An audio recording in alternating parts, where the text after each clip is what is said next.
வணக்கம் ரிஜி.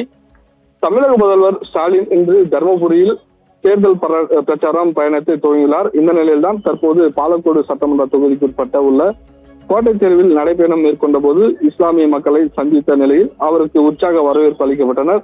இதனைத் தொடர்ந்து பேருந்து நிலையத்தில் உள்ள பொதுமக்களை சந்தித்த அவர் பேருந்தில் அமர்ந்து இருக்கக்கூடிய பொதுமக்களிடமும் வாக்குகளை சேகரித்தார். அப்போது அவருக்கு கை கொடுத்து உற்சாக வரவேற்பு அளிக்கப்பட்ட நிலையில வாழ்த்துக்களை தெரிவித்தனர்.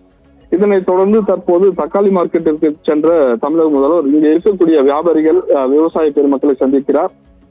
குறிப்பாக இன்று மாலை தருமபுரி மாவட்டத்தில் உள்ள 5 சட்டமன்ற தொகுதி வேட்பாளர்கள் அறிமுகப்படுத்தும் தமிழக முதல்வர் ஸ்டாலின். அதற்கு முன்னதாக தற்போது பாலக்கோடு சட்டமன்ற தொகுதி திமுக வேட்பாளர் ஆதரித்து வாக்கு சேகரிப்பில் ஈடுபட்டு வருகிறார். அப்போது மகளிர் உரிமை தொகை, நான் முதல்வன் திட்டம் உள்ளிட்ட பல்வேறு திட்டங்களால் பயனடைந்த மக்கள் தமிழக முதல்வருக்கு சிறப்பான வரவேற்பு அளிக்கப்பட்டு வாழ்த்துக்களை தெரிவித்து வருகின்றனர். தற்போது குறிப்பாக அதிமுக சார்பில் தொடர்ந்து 25 வருடமாக உறுப்பினராக உள்ள KP அன்பழகன் இந்த பாலக்கோடு தொகுதியில் போட்டியிடுகிறார். இந்த நிலையில்தான் சட்டமன்ற வேட்பாளராக முன்னாள் நாடாளுமன்ற உறுப்பினராகவும் இருந்த செந்தில்குமார் திமுக சார்பில் எதிர்த்து களம் இறக்கப்பட்டுள்ளார்.